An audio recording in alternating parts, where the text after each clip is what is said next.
안녕하세요, 여러분. EFN의 작가 이담비입니다. 오늘 말씀은 하나님께서 요 근래 한 2주 전부턴가 3주 전부턴가 주셨던 말씀이 일으켜 세우다라는 것에 대한 자꾸 그 말씀을 주시고 이게 생활을 할 때도 여기저기서 일으켜 세우다라는 그 말씀을 계속 들리게 하시더라고요. 그래서 이걸로 그래서 말씀을 만들라고 이렇게 사인을 보내주신 것 같아서 이번 영상은 일으켜 세움에 대한 말씀을 전하려고 합니다. 이 일으켜 세움에 대한 중심 주제는 유다 지파와 다윗입니다. 본격적으로 말씀 들어가기에 앞서 창세기 49장의 말씀을 보면은요, 아버지 야곱이 이제 죽기 전에 자신의 12아들들에 대한 축복과 그리고 미래 예언을 하는 부분이 나오는데요. 그 중에 49장, 창세기 49장 8절에 보면은 유다에 대한 축복과 예언이 나옵니다. 읽어드릴게요.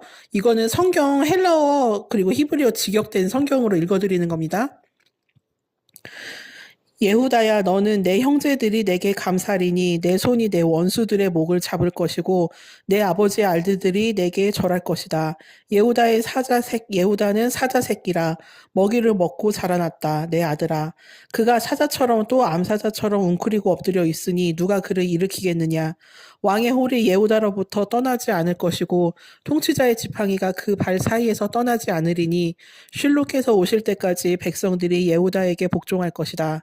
그는 자기 암나귀를 포도나무에 묶고 자기 암나귀 새끼를 좋은 포도나무에 묶는다.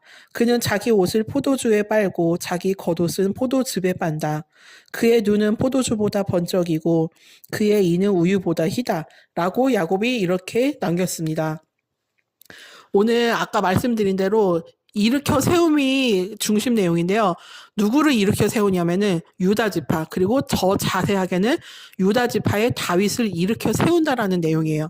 제가 얼마 전부터 아까 말씀드렸다시피 2주 전부터 계속 일으켜 세움에 대해서 하나님이 듣게 하시고 깨닫게 하시는데 그 무렵에 제가 무엇을 들었냐면요. 이번에 이스라엘이 전쟁을 일으켰을 때도 그 작전명이 일어나는 사자라 그랬어요. 작전 이름이 일어나는 사자라 그랬고, 그리고 또 아마존인가 어디서 만든 다윗의 왕국 또는 다윗의 집이라는 그 성경 드라마가 나왔었는데 저도 얼마 전에 봤어요. 그때 봤는데 몇 주 전에 봤는데 거기서도 보면은 다윗의 어머니가 죽기 전에 남긴 유언이 무엇이냐면은 마지막에 나와요. 마지막 회에 다윗을 일으켜 세워라 라는 게 마지막 그 유언이었어요. 그러니까 또 그 무렵에 기독교 예언자들이나 선지자들이 무슨 말을 했냐면은 하나님께서 8, 9, 10월 달에 하나님의 그 교회를 또는 하나님의 자녀들을 일으켜 세우실 거다라는 그 예언들을 하더라고요. 이상하게 공교하게 그 2주 전인가 3주 전인가 그때 그 무렵부터 하나님이 계속 일으켜 세우다라는 것을 계속 여기저기서 현실에서 생활을 하면서 많이 보고 듣게 하셨어요. 그러다가 그 무렵에 오늘 이제 가정 예배를 드리다가 이 말씀이 떠오르게 하시더라고요. 유다에 대한 것을. 보면요. 첫 번째는 유다는 너는 형제들이 너에게 감사하게 될 거래요.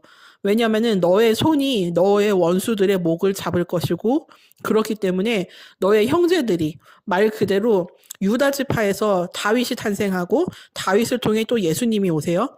그렇기 때문에 예수님이 이 원수 사단의 목을 잡고 사단의 머리를 상하게 하시면서 완전히 밟아서 승리하셨어요. 그거를 위한 예언이고 또한 예표이기도 해요. 그리고 어쨌든 유다가 넷째 아들인데 여러분도 아시다시피 야곱은 한 자매와 결혼을 했어요. 원래는 라헬과 동생과 결혼하려고 했지만 그 속아서 언니 레아와 먼저 결혼했는데 그러니까 감정이 안 좋았을 수도 있을 거예요, 레아랑. 그랬는데 이제 그래도 부부가 됐으니까 아이를 낳다가 이제 사이가 좋아졌을 거라고 봐요. 그래서 그때 그 무렵이 유다를 낳았을 때 무렵이라는 사람들도 많이 얘기들 하더라고요. 그래서 유다가 찬양, 그리고 찬양이란 뜻이 있었다는 그 이름이 찬양이란 뜻으로 제가 알고 있거든요. 그래가지고 그때서야 레아가 이제 유다를 낳으면서 야곱과 사이가 좋아지고 야곱에게 사랑을 받으니까 하나님께 이제 감사를 찬양을 올려드린 것 같아요. 그래서 이름을 유다라고 지었다고 말하는 분들이 계시더라고요. 그렇기 때문에 형제들의 감사가 되고 찬양이 될 거래요. 왜냐하면 이곳에서 이제 예수님이 나오실 거고 어쨌든 유다가 여러 가지로 형제들 중에 희생하는 역할들을 좀 하긴 했었어요. 요셉을 살린 것도 결국은 유다였었고요. 그리고 유다를 통해서 오시는 예수 그리스도를 통해 원수들의 목이 예수님께 잡히고 심지어 원수들의 머리를 예수님께서 상하게 하셨어요. 그래서 승리하셨고 또한 너의 아버지 아들들 형제들이 너에게 절을 할 것이래.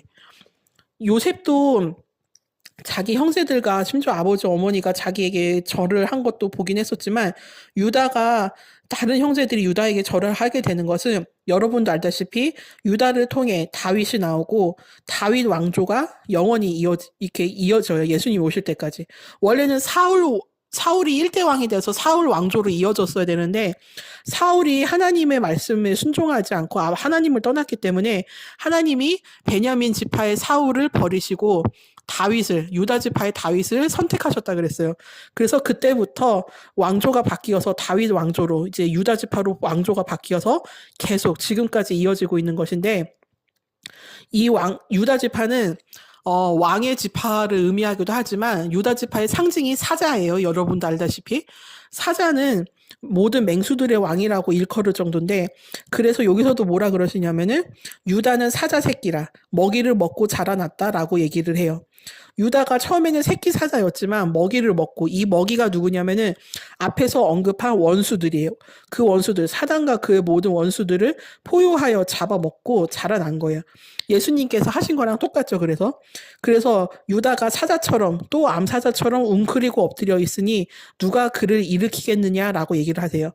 이 웅크리고 있는 이유가 사냥을 하기 위해서 웅크리고 있는 건데 그만큼 유다 지파 안에 은밀하게 숨겨져 있었던 예수 그리스도에 대한 계시 그리고 예수님은 유다 지파 안에 숨겨져 있으셨어요.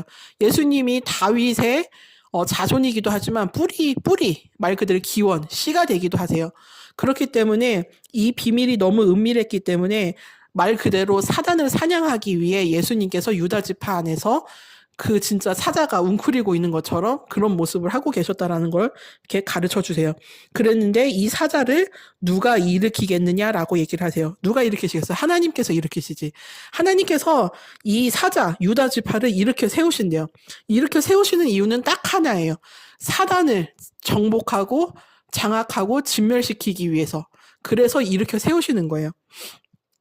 그러면서 이 얘기를 하시면서 또 그 다음은 왕의 홀이 유다로부터 떠나지 않을 것이고 통치자의 지팡이가 그 발 사이에서 떠나지 않으리니 라고 하면서 이제 유다를 통해 태어나는 다윗을 통해 다윗의 왕조가 이제 더 이상 이스라엘이 바뀌지 않고 또한 다윗을 통해 나오는 예수 그리스도를 통해 그 모든 왕권이 영원히 이제 이어질 거를 얘기하면서 쉴로께서 예수께서 오실 때까지 이스라엘 백성들이 유다에게 복종할 것이다라고 얘기를 해요.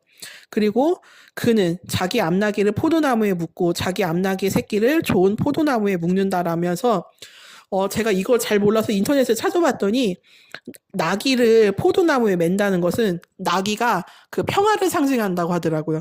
그리고 포도나무에 묶는다는 것은 그 포도나무가 이스라엘에서 성경에서 보면은 많은 부자들이나 왕들이 보면은 포도원을 꼭 소유하고 있었어요.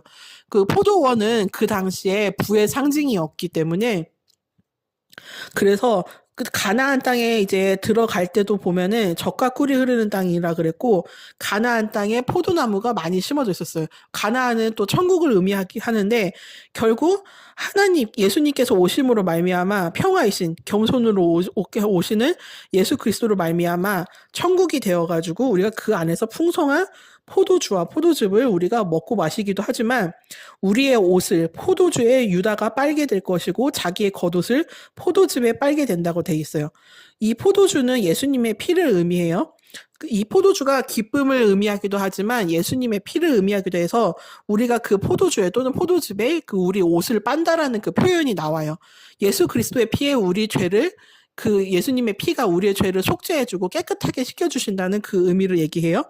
그리고 유다의 눈은 포도주보다 번쩍이고 그의 이는 우유보다 희다라고 그러면서 이 구절을 읽다 보면은 그 계시록에서 사도 요한이 예수님을 처음 봤을 때 촛대 사이를 거니시는 예수님을 봤을 때 그 표현과 똑같아요. 거기서 보면 예수님의 머리와 털의 희기가 양보다 더 희고 그 눈은 불꽃 같다 그랬어요. 여기서 보면은 그의 눈이, 유다의 눈이 포도주보다 번쩍인데요. 포도주는 붉은색의 포도주도 있고 하얀색의 포도주도 있는데 두 개 다 의미하는 걸 수도 있어요. 그것보다 더 번쩍인다는 거는 그 눈은 불꽃 같고 라는 예수님의 그 계시록의 모습이 떠오르고 그의 이는 우유보다 희다라고 하면서 예수님의 그 계시록에 보면은 머리털과 털의 희기가 눈보다 더 하얗고 양털보다 더 하얗다라고 나왔어요. 그거를 의미하는 것 같아요. 그래서 근데 이 얘기를 제가 드리는 이유가 뭐냐면은 아까 그 무렵에 제가 그 일으켜 세움에 대해서 얘기를 했는데 얼마 전에 제가 8월 6일 날 8월 9일 날 하나님께서 무슨 꿈을 보여주셨냐면은 제가 꿈에 사람들에게 이렇게 말하더라고요. 아합이 백성들과 함께 다윗을 일으켜달라 또는 다윗을 찾아달라고 기도를 해야 한다는 식으로 그렇게 말했다고 제가 얘기를 하더라고요. 이게 무슨 의미냐면은 꿈에 제가 아합하고 백성들을 봤는데 이 두 존재가 이렇게 뭐라고 제게 얘기를 했냐면은 사람들이 다윗을 일으켜달라 또는 찾아달라고 기도를 해야 한다고 그런 식으로 말해야 된다고 저에게 그렇게 얘기를 했더라고요. 그래서 깨고 나서 참 희한한 게 아니 백성들은 그렇다 쳐도 아합이 왜 다윗을 일으켜 세우려고 하고 다윗을 왜 찾으려고 하나라는 게 생각이 나더라고요. 왜냐면 아합은 그 아내 이세벨과 함께 악한 왕으로 이렇게 나오는데 왜 이 사람이 다윗을 찾으려고 하고 다윗을 일으켜 세우려고 하나라는 그 생각이 들더라고요. 백성들이야 힘드니까 찾겠죠. 다윗같이 위대한 왕을. 다윗은 지금도 이스라엘에서 전설의 왕으로 불리고 있으니까요. 그랬는데 이게 아직 제가 완전히 해석은 안 됐는데 확실한 거는 이거예요. 지금 악한 자들도 다윗과 같은 리더를, 왕을 지금 찾고 싶다 이 소리예요. 그 애초에 이스라엘에는 원래 왕이 없었는데 하나님이 왕이셨기 때문에 근데 인간 왕을 눈에 보이는 왕을 달라고 쪼른 이유가 결국은 그거예요. 눈에 보이는 왕이 있고 만져지는 왕이 있어야 자기네가 마음이 놓인다 이건데 하나님이 왕이신데 그만큼 사람이 악해질수록 뭐랄까 자기를 더 이렇게 이끌어주고 자기를 안전하게 보호해줄 수 있는 지도자를 원하더라고요. 지금 우리나라도 그렇고 전 세계도 그렇고 모든 사람들이 원하는 게 그거예요. 정말 이 나라를 우리를 좋은 곳으로 더 높은 곳으로 더 좋은 삶으로 이끌어줄 수 있는 리더 지도자가 필요하고 그런 사람들이 나왔으면 한다 하는 그 마음들을 생각들을 다 품고 있어요. 거의 대부분이. 근데 그 외국에서 그 말씀하시고 설교하시는 다른 믿음의 사람들을 보면은 그분들이 무슨 설교를 하냐면요. 누구였지? 케빈 제다이 분이셨나? 그분도 뭐라고 하냐면요. 지금 사람들이 다 다윗과 같은 리더를 찾고 있다 이거예요. 예수 그리스도와 다윗과 같은 리더를. 근데 명심해야 될 건 이거래. 당신들이 그 리더고 당신들이 그 리더가 돼야 된다고 그 얘기를 하시더라고요. 맞는 말이에요. 다른 데에서 바깥에서 나 아닌 다른 사람에게서 지도자를 찾는 것이 아니라 내가 예수 그리스도와 같은 그리고 다윗과 같은 왕이 리더가 되고 지도자가 돼야 돼요. 그거를 일으켜 세움이라 그러는 거예요. 그래서 하나님께서 다윗의 장막을 일으켜 세우신다 그랬어요. 마지막 때 예수님이 오시기 전에 내가 무너진 다윗의 집을 또는 다윗의 장막을 일으켜 세우실 거다라고 얘기를 했어요. 왜냐하면 다윗의 장막은 찬양이 24시간 울려 퍼지던 곳이었고 기도하는 곳이었기 때문에 하나님을 찬양하는 곳이었어요. 그런 곳에서 이제 그런 게 일어나야 된다 이 소리예요. 왜냐면 24시간 하나님 찬양하는 거, 찬송하는 거, 그거 경배하는 거 쉬운 일이 아니에요. 근데 다윗은 자기 때에 그 제사장들이었나? 그때 그 사람들을 시켜가지고 번갈아 가게 하면서 24시간 하나님께 그렇게 찬양을 올려드리게 했다 그래요. 찬송을. 그랬는데 지금 그만큼 이 악한 왕과 이 백성이 다윗을 일으켜달라, 다윗을 찾아달라고 기도를 해야 한다는 식으로 이렇게 제게 얘기했다는 거는 악한 자들도 지금 원한다는 거예요. 다윗과 같은 사람이 지도자가 일어나고 그런 사람이 탄생하기를. 근데 아까 말씀드린 대로 이제는 저와 여러분이 우리 에클레시아 분들이 우리 교회가 다윗과 같은 자가 돼야 돼요. 그래서 하나님이 교회를 일으켜 세우시려고 지금 다시 정치 얘기를 잠깐 또 다시 할게요. 안 할 수가 없는 게 하나님이 이 교회를 특히 우리나라 교회를 지금 일으켜 세우시려고 작정하시고 이 계엄령 사건을 터뜨리신 거예요. 왜냐하면은 그 몇 달 전에도 얘기하셨을 때 뭐라 그러셨냐면은 하늘이 내린 내란이라고 얘기를 하시더라고요. 이 내란 사건이 내란이래요. 계엄령이 아니라 내란. 말 그대로 내란은 안 좋은 의미예요, 이거는. 내란이 하늘에서 내렸대요. 하나님이 내리게 하셨다 이거예요.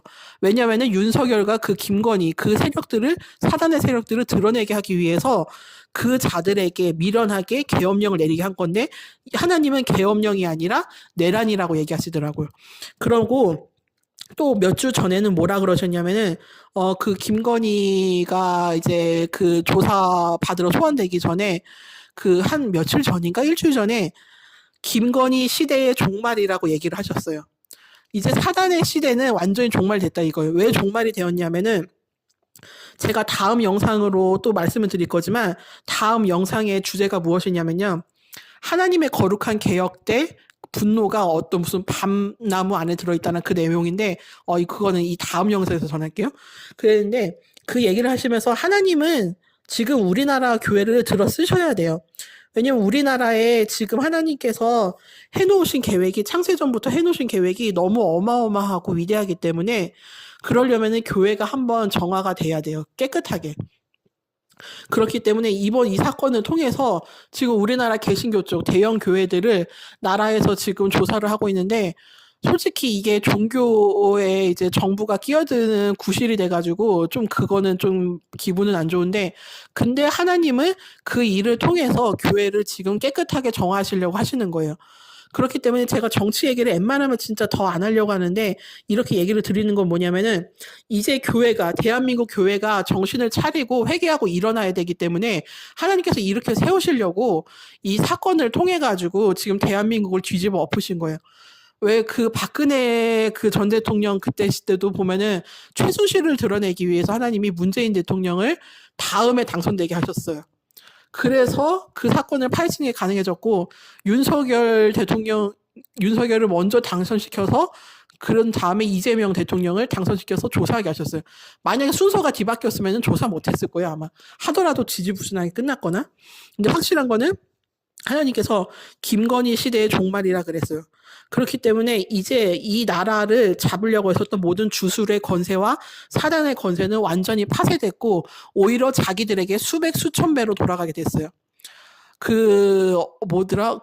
어떤 나와서 얘기하는 사람들 얘기를 들어보면은 우리나라 무당들이 김건희와 윤석열을 죽이기 위해서 그 목숨들을 걸고 살을 날렸다라는 그런 말들이 있다고 하더라고요, 실제로. 그런 일을 했대요. 그러니까 제가 그 얘기를 듣다가 어이가 없는 게 지금 우리나라 대형 교회 그 보수 극우 쪽 교회들은 지금 정신 못 차리고 윤석열하고 정광훈 쪽으로 가서 교회를 망치고 성도들을 가스라이팅 시키고 세뇌시켜가지고 지금 우리나라가 뭐 적화된다 뭐 어쩐다 그러는데 이상한 쪽으로 병원화를 시키고 있는데 하나님을 믿지도 않는 이 무당하고 도사들이 오히려 나라를 구하겠다고 오히려 그거를 하고 있는 걸 보고서 어이가 없더라고요. 그러다가 하나님이 뭘 깨닫게 하셨냐면은 하나님이 악인도 사용하신다 그랬어요. 하나님이 보시면은 무당, 도사 같은 하나님을 믿지 않는 사람들도 사용하세요. 그래서 성도들 얘기 간증 들여다보면은 진짜 기가 막힌 이야기들이 많아요. 교회 다니는 사람인데 집사였는데 어느 날 어떤 용한 무당이 있다 그래가지고 그 무당에게 점을 보러 같이 갔다 그래. 어떤 사람이랑 지인이랑 갔더니 들어가자마자 무당이 하는 소리가 네가 여길 왜 왔냐라고 하면서 다시 교회로 가라고 그렇고 충고를 했다 그래요. 그러니까 하나님이 악한 사람들을 통해서도 또는 무당이나 점쟁이를 통해서도 그리고 믿지 않는 사람들을 통해서도 하나님이 역사를 하시고 주의 일을 하세요.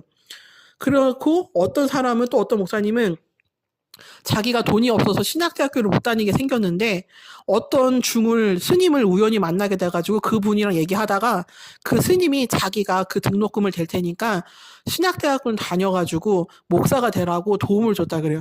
이게 지금 우리 기독교인들 머리로 생각을 해보면은 말이 안 되고, 저 예수님을 믿지 않는 자들의 돈을 받아가지고 우리가 그걸 써도 되나, 도움을 받아서 주의 일을 해도 되나 라고 생각하는데, 그거 다 하나님께서 주시는 도움이에요. 그렇기 때문에 깨끗해요. 하나님은 악인들을 통해서도 또는 믿지 않는 불신자들을 통해서도 주의 일을 이루시고 자기 영광을 드러내세요.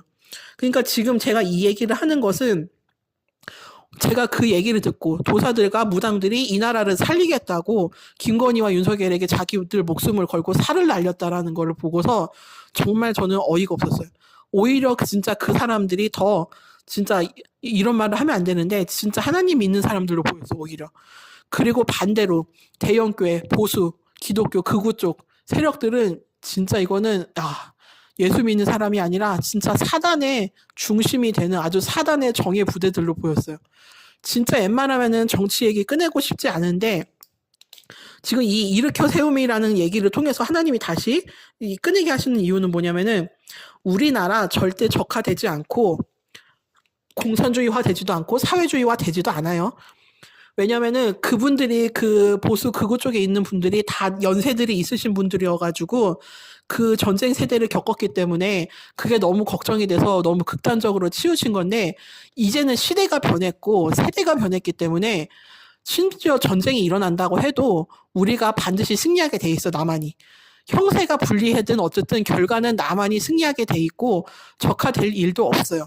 왜냐면 전에 영상에서도 제가 얘기했다시피 우리나라에 예수님께서 뭐라고 하셨냐면은, 한국 사람들이 우리 시대를 많이 볼 수 있게 되기를이라고 얘기하셨어요. 예수님께서 만들어 놓으신, 우리나라에 심어 놓으신 씨들이 뭐냐면 마늘로 보여주셨어요. 마늘은 영적으로 악한 것들을 몰아내는 그런 역할을 한다 그랬어요. 생명의 역할을. 그래서 마늘로 보여주셨는데, 이 씨들이, 그 마늘들이 우리나라에 많아요. 그만큼 우리가 지금 보기에 주변을 둘러보아도 믿음 있는 사람이 없어요. 목사님이 됐든 일반 성도가 됐든 믿음 있는 사람들 없어요. 전부 다 귀신 들려가지고 오히려 더 교회의 이미지를 추락시키고 있어요. 근데 하나님께서 그때 엘리야였나 누구에게 말씀했던 것처럼, 내가 바알에게 무릎 꿇지 않은 5,000명인가 7,000명의 사람들이 남겨두셨다 그랬잖아요. 그런 사람들이 있어요. 이 사람들의 수가 적더라도, 이런 사람들이 있는데 이 사람들의 수가 적더라도 그 한 명 한 명이 정말 강한 군사들이고 강한 하나님의 아들들이기 때문에 이기고도 남아요. 이 사람들이 우리 눈에 띄지를 않아요.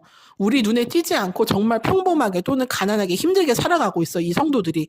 근데 이 성도들이 그 중에도, 그 생활 중에도, 그 힘든 중에도 아버지께, 하나님께 기도하면서 이 나라와 이 민족을, 염원을, 그 기도를 하면서 사용해달라고, 이 나라를 지켜달라고, 이 나라에 있는 모든 악을 뿌리쳐 뽑아달라고 전심을 다해 기도를 하고 있기 때문에 우리나라는 절대 적화되지도 않고 공산주의와 사회주의화 되지도 않아요. 그 사람들이, 현 정부가 좌파 쪽이고 중국이랑 친하기 때문에 걱정이라 그러는데, 그것도 걱정할 필요가 없는 게 무엇이냐면은 중국과의 관계도 새로워질 거예요.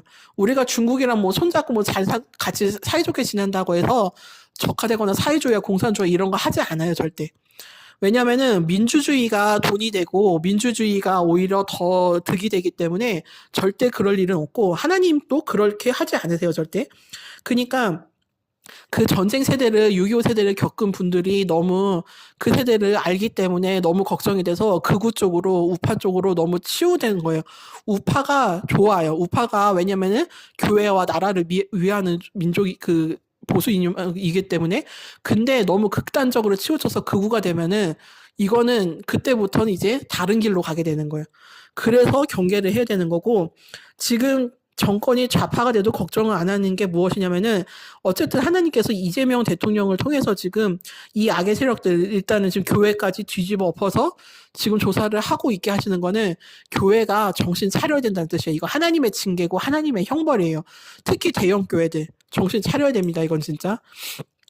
그러니까 우리가 그렇다고 지금 보수, 윤석열 대통령 쪽이나 윤석열을 그쪽을 옹호하지 않는다고 해서 좌파가 되고 이상한 좌파를 지지하는 사람들을 악의 세력으로 몰아가는데, 우리는 좌파를 지지하는 게 아니라 그냥 윤석열이 사단에 쓰임받았기 때문에 싫어하고 지지 안 하는 거지 우리는 그런 쪽은 아니에요. 그거를 명심해 주시기 바라고 무조건 기독교인이라고 우파를 편을 들어야 되는 것도 아니고 좌파를 그렇다고 편들어야 되는 것도 아니에요. 그렇기 때문에 우리는 오로지 하나님만 보고 갑니다. 정치 이념, 보수, 그리고 진보, 좌파, 우파, 우리는 거기에 중심을 맞춰서는 안 돼요.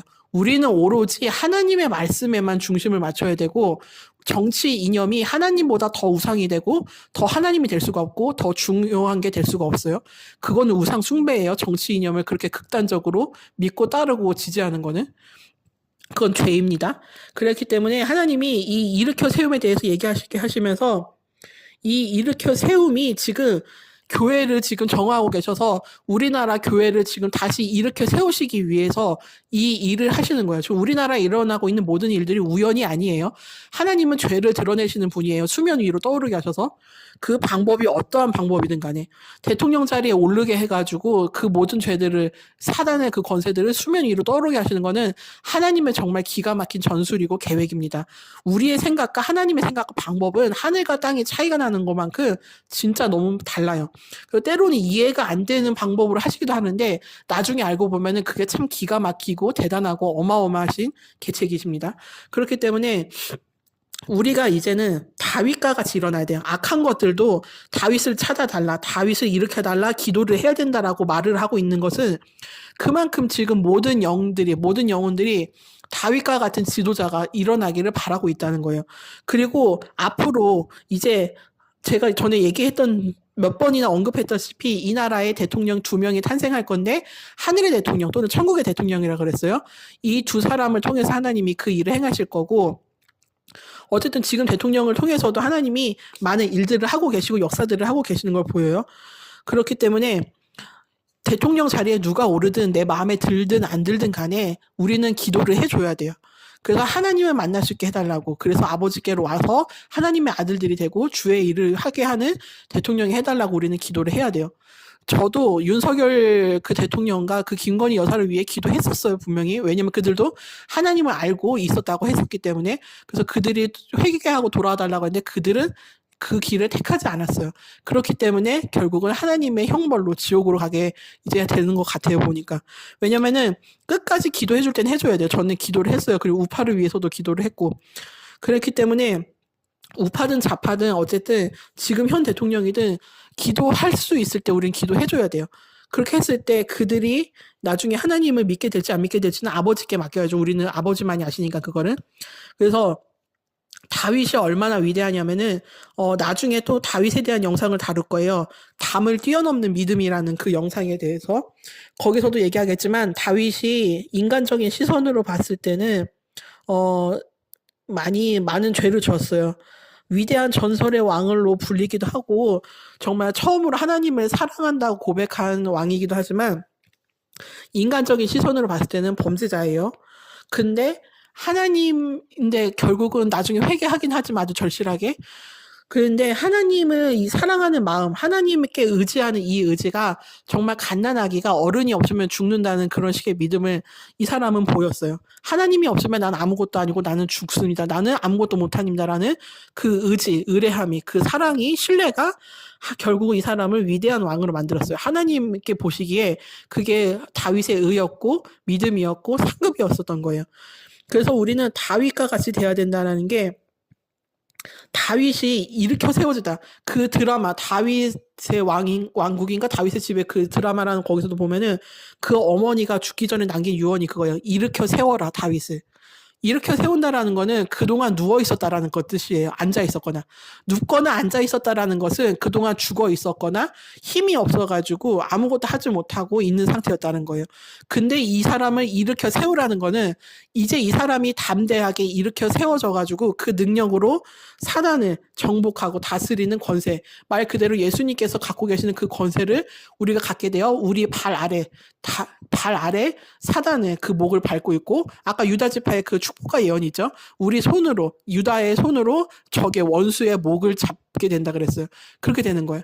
그 사냥감을 앞둔 사자처럼 우리가 웅크리고 있었어요. 그동안은 웅크리고 있었는데 이제는 일어나게 된 거예요. 왜 일어나냐? 이제는 사단과 그의 권세들을 사냥하고 그리고 형벌을 진멸을 시킬 때가 되었기 때문에 이제 일어나게 되는 거예요. 하나님께서는 자기가 우리의 오른팔을 들어서 담대하게 세우신다 그랬어요. 그래서 두려워하지 말라 그러셨어요. 우리는 이제 일어나서 사단과 그의 권세들을 사냥하고 진멸하고 우리 발 아래 밟아서 그의 목을 쥐고 있는, 말 그대로 사단의 모든 권세를 정복하고 다스리고 제어하는 그 일을 해야 돼요. 지금부터 이제 시작을 해야 됩니다. 그렇기 때문에 이 말씀을 듣는 순간부터 여러분도 그 일을 시작해 주시기를 바랍니다. 저도 그래서 얼마 전부터 깨닫고 그 기도를 그래서 계속하고 있어요. 그러면은 오늘 말씀 들어주셔서 감사하고 짧게 간단하게 기도로 잠깐 나가겠습니다. 아버지, 오늘도 영상을 통해서 아버지 많은 것을 깨닫게 해주시면서 감사드립니다. 아버지, 우리가 다윗과 같은 자들이 되게 하여 주옵시고 우리가 유다와 같은 유다의 사자, 하나님의 사자가 되어 정말 적들에게, 저 사단과 그의 모든 권세들에게 포효하여 이제는 일어나서 그들을 사냥하는 자들이 되게 하여 주옵소서. 그들이 우리의 먹이가 돼서 그동안 새끼 사자였었던 우리가 이제는 완전한 성체로 자란 어엿한 숫사자들이 되게 하여 주옵소서. 우리의 먹이로 저 사단과 그의 권세들을 주셨사오니 아버지, 다윗이 시편 23편에서 말씀했던 것처럼 주께서 원수의 목전에서 우리에게 상을 차려주시고 우리 머리에 기름을 부으시고 바르신다 하셨습니다. 그래서 우리의 잔이 넘친다고 하였습니다. 아버지, 그 말씀 그대로 이제는 아버지의 모든 진실한 믿음의 자녀들이, 아버지의 모든 아들들이, 아버지의 모든 교회가 이제는 회개하고 아버지 앞에 정신 차리고 나와 하나님께서 우리의 오른팔을 들어 일으켜 세우실 때 우리가 두려움 없이 담대하게 일어나서 우리의 사냥감인 저 원수들을, 저 사단과 그의 권세들을 아버지 일순간에 다 붙잡아 잡아먹게 하옵시고 그로 인하여 아버지께 영광과 찬송과 아버지 존귀를 올려드리게 되게 하여 주옵소서. 우리가 유다 지파의 사자로 예수 그리스도와 같이 되게 하옵시고 다윗과 같이 아버지 우리 교회를, 에클레시아를 아버지 이 단비를 아버지 일으켜 세워 주옵소서. 우리가 언제까지나 아버지 이제는 앉아있을 수도 누워있을 수도 없습니다. 아버지께서 예언자들과 선지자들을 통해 이제 하나님의 교회를, 사람들을 일으켜 세우신다 하셨고 이스라엘도 아버지 그 사인의 징조로 이번 전쟁의 작전명이 일어나는 사자였습니다. 아버지께서 다윗의 장막을, 집을 일으키실 때가 되었기에 아버지 세상의 모든 사인이, 징조가 아버지 그렇게 일어났다 믿습니다. 아버지의 계획대로, 아버지의 뜻대로 아버지 행하여 주옵소서. 오늘 이 영상의 말씀을 듣고 기도를 듣는 모든 에클레시아 분들에게, 그리고 모든 사람들에게 하나님의 권세와 영광과 사랑과 존귀와 그 모든 것들이 아버지 자체를 주옵소서. 아버지, 오늘도 감사하고 모든 남은 날들을 아버지 에녹과 같이 동행하신 것처럼 우리의 남은 모든 날들 동안 우리와 함께 아버지 항상 동행하여 주옵소서. 예수 그리스도의 이름으로 감사하며 사랑하며 기도드리옵나이다. 아멘. 최종적으로 영상을 간단하게 설명을 하고 요약을 하겠습니다. 다윗이 그 유다에 대한 야곱의 예언과 축복에 보면은 유다는 새끼 사자라 그랬고 웅크리고 있다 그랬어요. 그 사냥감을 먹기 위해서. 그리고 그 사냥감을 먹고 성장하여 이제 어엿한 숫사자가 되는 것인데, 이것이 마치 보면은 다윗이 이제 앞으로 유다를 통해서 태어날 다윗이 골리앗이라는 원수를 시작으로 하여 골리앗이라는 원수를 처음으로 사냥감으로 잡아먹고 이제 일어나게 된 거예요. 일으켜 세워지게 됐어요. 다윗이 본격적으로 일으켜 세워지게 된 계기는 결국 골리앗을 쓰러뜨린 거예요. 골리앗을 쓰러뜨리고 자신의 먹이로 삼아서 이제 새끼 사자에서 벗어나기 시작해서 자라가기 시작한 거예요. 그리고 그 많은 숱한 전쟁에서 하나님이 다윗을 승리하게 하셨다 그랬어요. 그 모든 전쟁에서 승리했다 그랬어요. 다윗은 한 번도 진 적이 없다 그랬고, 그 과정에서, 그 전쟁들에서 다윗이 또한 많은 원수들을 삼키고 진멸해 나가서 자신의 먹이로 삼아서 나중에 이스라엘의 통일왕이라는 칭호를 얻게 됐고 그런 업적을 세우게 됐어요. 그래서 그때부터 다윗의 왕조가 끊이지 않고 계속 그 혈통이 유지돼서 이스라엘의 역대 대대에 계속 왕들로서 탄생을 할 수가 있었던 거예요. 하나님께서도 다윗의 왕권을 영원히 세우신다고 하셨고 결국은 예수 그리스도를 통해 그게 이루어지지만요. 그렇기 때문에 일으켜 세워진다라는 것은 우리가 사단과 그의 권세들을, 우리의 원수들을 집어삼키고 일어난다는 거예요. 일으켜 세워진다라는 거는 이렇게 세워지려면은 우리를 그동안 괴롭혔던 원수들을 우리가 집어삼켜야 돼요. 집어삼켜서 내 먹잇감으로, 내 사냥감으로 만들어서 내 성장의 발판으로 삼고 도구로 삼는 거예요. 그것을 다윗이 했었던 거예요. 그래서 다윗의 왕위가 영원히 이어지는 거고 왕조가 계속 변하지 않고 이어지게 된 거예요. 하나님의 그 축복으로. 그렇기 때문에 우리가 영적 전쟁에서는 반드시 우리의 원수를 이기고 삼키고 정복해야 되는 자가 돼야 됩니다. 그리고 그것이 가능하려면 하나님 안에서 하나님께서 주신 능력으로 주를 의지하여 그 모든 전쟁에서 육적 전쟁이나 영적 전쟁에서 승리를 해야 되는 거예요. 그렇게 됐을 때 하나님께서 사단과 그의 원수들을 우리의 밥이 먹이가 되게 하시고 우리의 발 아래 그 목이 놓이게 하셔서 우리가 완전한 승리를 얻게 하시고 원수가 우리의 발등상이 되게 하시는 거예요. 그런 사람들이 다윗이 되는 거고 다윗의 일으켜 세워짐이라는 게 바로 그런 의미입니다. 더 들어주셔서 감사합니다. 여러분도 유다와 같이 사단을 원수를 자신의 사냥감으로 이제 완전히 삼키셔서 정복하셔서 다윗과 같이 그 위대한 통일왕이, 전설적인 왕이, 하나님의 정말 위대한 작은 왕이 되시기를 바랍니다. 유다 지파의 그 축복과 예언이 여러분에게도 적용되기를 바라며 오늘도 하나님께 감사드리고 마치겠습니다. 아멘.